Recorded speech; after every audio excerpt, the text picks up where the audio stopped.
7 آیتیں ایسی ہیں قرآن مجید میں. کتنی؟ 7. جہاں اللہ تبارک و تعالیٰ نے اپنا اور اپنے محبوب صلی اللہ علیہ وسلم ذکر دونوں کا کیا ہے. ذکر دونوں کا کیا ہے، مگر ضمیر یا فعل واحد کی استعمال کی.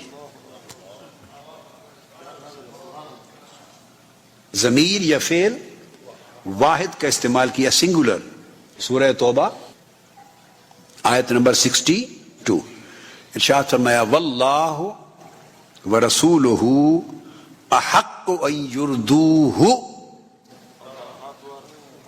واللہ ورسولہ احق ان یردوہ. ہو کا جو لفظ ہے اس کو ضمیر کہتے ہیں، اور ہو کا معنی ہے اسے، معنی ہے اللہ اور اس کا رسول. اللہ اور اس کا رسول حقدار ہیں کہ وہ لوگ اسے راضی کریں. یہ ترجمہ ہے اس کا. فرمایا اللہ اور اس کا رسول حقدار ہیں کہ وہ سب لوگ، سب صحابہ، مومن غیر مومن، سارے کے سارے، یہ نہیں کہا کہ انہیں راضی کریں، یہ نہیں کہا کہ انہیں راضی کریں، کہا یردوہ، اسے راضی کریں. اللہ رسول دونوں کا حق ہے کہ لوگ اسے راضی کریں. یہ معنی ہے اللہ رسول دونوں کا یہ حق ہے کہ لوگ اسے راضی کریں. اب یہاں اسے ہونا چاہیے یا انہیں؟ نہیں، اب ایکچول بتائیں کیا ہونا چاہیے تھا؟ انہیں. لیکن اللہ نے انہیں نہیں کہا، چونکہ اگر دو کا ذکر ہے تو ترکیب بنتی تھی واللہ ورسولہ احق ان یردوہما، کہ اللہ اور اللہ کا رسول ان کا حق ہے کہ لوگ ان دونوں کو راضی کریں. اگر زیادہ کی بات ہوتی تو کہتے یردوہم، وہ ان سب کو راضی کریں. چونکہ اللہ اور رسول دو کی بات ہے تو چاہیے تھا کہا جاتا ان یردوہما، کہ حقدار ہے وہ دونوں کا حق ہے کہ لوگ ان دونوں کو راضی کریں. اب اللہ پاک نے ذکر دونوں کا کیا، اپنا اور رسول کا. جب راضی کرنے کی بات آئی تو دونوں کو ملا کے واحد کی ضمیر بنا دی اور کہا اللہ اور رسول کا حق ہے کہ لوگ اسے راضی کریں، تاکہ یہاں وہ فرق مٹ جائے کہ خدا کی رضا اور ہے، مصطفیٰ کی رضا اور ہے. فرمایا خدا کی رضا اور مصطفیٰ کی رضا ایک رضا ہے. تو یہاں دو کو ایک بنا دیا، دو ایک ہو گئے، مگر حد نہیں کراس ہوئی، حد سے نہیں بڑھے. دونوں کی رضا ایک ہو گئی مگر سٹل حد سے نہیں بڑھے. تو یہ پہلی بات، تاکہ اللہ اور اس کے رسول کی رضا ایک رضا تصور ہو جائے. اب دوسری آیت کوٹ کر رہا ہوں، سورہ النساء آیت نمبر 14 وَمَن يَعْصِ اللَّهَ وَرَسُولَهُ وَيَتَعَدَّ حُدُودَهُ يُدْخِلْهُ نَارًا خَالِدًا فِيهَا وَلَهُ عَذَابٌ مُهِينٌ.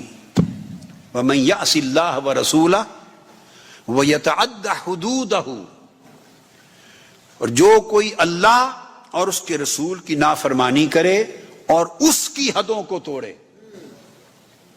دو کی بات ہو رہی ہے، اللہ اور اس کے رسول کی نافرمانی کرے تو کیا ہونا چاہیے تھا؟ وَيَتَعَدَّ حُدُودَهُمَا، کہ ان کی حدود کو توڑے. ذکر دو کا کیا، ضمیر ایک کی لگائی، تاکہ پتہ چل جائے کہ حدیں خدا قائم کرے یا مصطفیٰ قائم کرے وہ حد ایک ہی ہوتی ہے، وہ دو حدیں نہیں ہوتی. خدا کی قائم کردہ حد بھی وہی ہے جو مصطفیٰ کی قائم کردہ حد ہے، اور مصطفیٰ کی قائم کردہ حد وہی ہے جو خدا کی قائم کردہ حد ہے. تو خدا اور ہستی ہے، مصطفیٰ اور ہستی ہے. خدا خالق ہے، رسول مخلوق ہیں. خدا بھیجنے والا ہے، رسول آنے والے ہیں.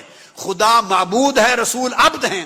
یہاں تو دو ہیں، مگر جب حکم دیتے ہیں، رضا دیتے ہیں، عطا کرتے ہیں، حد قائم کرتے ہیں، تو وہاں وہ حکم ضم ہو کر ایک بن جاتا ہے، ایک ہو جاتا ہے. یتعدی حدودہ، کہ اس کی حدوں کو توڑے. پھر آگے آئیے، ایک تیسری آیت سورہ الانفال آیت نمبر 20. اب یہ قرآن سے شان رسالت کو سمجھایا جا رہا. سمجھا کہ قرآن شان رسالت کو کیسے بیان کرتا ہے، کیا کیا ہائٹس اور کیا کیا عظمتیں اور کیا کیا مختلف ایسپیکٹس دکھاتا ہے، کیا کیا ڈائمینشنز دکھاتا ہے قرآن. فرمایا الانفال آیت نمبر 20، یا ایھا الذین آمنوا اطیعوا اللہ ورسولہ ولا تولوا عنہ وانتم تسمعون۔ سورہ انفال آیت نمبر 20، فرمایا اے ایمان والو، اللہ کی اطاعت کرو اور اس کے رسول کی، اللہ کی اطاعت کرو اور رسول کی، دو کا ذکر آ گیا نا، اللہ اور اس کے رسول کی اطاعت کرو، ولا تولوا عنہ، اور اس سے منہ نہ پھیرو۔ کس سے؟ باری تعالیٰ کس سے؟ اللہ جواب دیتا ہے اس سے۔ باری تعالیٰ کس سے؟ وہ کہتا ہے بتا نہیں دیا، اس سے۔ باری تعالیٰ بات تو دو کی ہوئی ہے، اطیعوا اللہ و رسولہ، اللہ کی اور اس کے رسول کی اطاعت کرو، اب کس سے منہ نہ پھیرنے کی بات ہے؟ وہ فرماتا ہے اس سے، وہ نہیں کہتا ان سے۔ ولا تولوا عنہما نہیں کہا کہ اللہ اور اللہ کے رسول سے منہ نہ پھیرو، ان کی نافرمانی نہ کرو، فرمایا اللہ رسول کی اطاعت کرو اور اس کی نافرمانی نہ کرو۔ یہاں جب نافرمانی کی بات آئی تو خدا اور مصطفیٰ دونوں کا حکم ایک ہو گیا، ولا تولوا عنہ، اس کی نافرمانی نہ کرو۔ اللہ پاک نے فرمایا کہ تم جو بار بار پوچھ رہے ہو کس کی کس کی کس کی، ارے یہی تمہاری کس کو تو درست کرنا چاہتا ہوں کہ نافرمانی مصطفیٰ کی ہو تو میری ہے، میری ہو تو مصطفیٰ کی ہے۔ خدا و مصطفیٰ کا فرمان بھی ایک ہے اور ان کی نافرمانی بھی ایک ہے۔ تو ایک واحد کی ضمیر استعمال کی۔ پھر اسی طرح سورہ الانفال آیت نمبر 24، الانفال آیت نمبر 24، اللہ رب العزت نے ارشاد فرمایا یا ایھا الذین آمنوا استجیبوا للہ وللرسول اذا دعاکم لما یحییکم۔ اے ایمان والو، اللہ اور اللہ کے رسول جب آواز دیں، اللہ اور اللہ کے رسول کی آواز پہ لبیک کہا کرو، اللہ اور اللہ کے رسول کے بلاوے پر لبیک کہا کرو، حکم مانا کرو، اجابت کیا کرو۔ استجابت کا حکم ہے، اللہ اور اللہ کے رسول کی آواز حکم کو مانا کرو، اذا دعاکم، جب وہ تمہیں بلائے۔ یہ نہیں فرمایا جب وہ تمہیں بلائیں، عربی میں چاہیے یہ تھا نحو اور لغت کے قاعدے کے مطابق اذا دعواکم، کہ جب اللہ اور رسول بلائیں، یہ بنتا تھا اذا دعواکم، تو دعواکم نہیں کہا، سنگولر فعل استعمال کیا، اذا دعاکم سنگولر ورب، فرمایا اللہ اور رسول کی بات پہ لبیک کہو جب وہ تمہیں بلائے۔ کون بلائے؟ تو بلانے کے وقت ایک کا کہہ دیا، ذکر دو کا کر دیا، اس لیے کہ رسول کا بلاوا محض رسول کا بلاوا نہ سمجھنا، وہی خدا کا بلاوا ہے۔ رسول کی بارگاہ میں جانا محض بارگاہ رسول میں جانا نہ سمجھنا، وہی بارگاہ خدا میں جانا ہے۔ ایک اور آیت ہے قرآن مجید کی، سورہ توبہ آیت نمبر 74، اس میں ارشاد فرمایا وما نقموا الا ان اغناهم اللہ ورسولہ من فضلہ۔ تو فرمایا کہ اگر کہ اللہ اور اس کا رسول اپنے فضل ہی، his out of his blessing, اگر غنی کر دے، اللہ اور اس کا رسول will provide you from his blessings، یہ نہیں کہا from their blessings، no، چاہیے تھا from Allah and his messenger، Allah and his messenger will bless you from his favors، نہیں کہا from their favors، یہ will provide you from his blessings، نہیں کہا from their blessings۔ تو اللہ رسول ذکر دو ناؤنز کا ہے، اس میں اللہ اور اس میں رسول، مگر ضمیر اور صیغہ اور فعل واحد کہا گیا۔ پھر اس طرح اور آیت ہے قرآن مجید کی، سورہ النور آیت نمبر 51، فرمایا اذا دعوا الی اللہ ورسولہ لیحکم بینہم، اگر اللہ اور اس کے رسول کی طرف بلایا جائے تاکہ وہ تمہارے درمیان فیصلہ کرے۔ نہیں فرمایا اگر اللہ رسول کی طرف بلایا جائے تاکہ وہ فیصلہ کریں, so that they may decide the matter, they may pass the judgment. یہ نہیں کہا, تو they کی جگہ کہا so that he may decide. If you are invited towards Almighty God and His holy prophet, so that he may decide. تو فرمایا اس لیے چونکہ حکم یہ نہیں فرمایا وَلَمْ يَقُلْ لِيَحْكُمَا, یہ نہیں کہا کہ وہ فیصلہ کریں, نہیں فرمایا لِيَحْكُمَا, وہ فیصلہ کرے.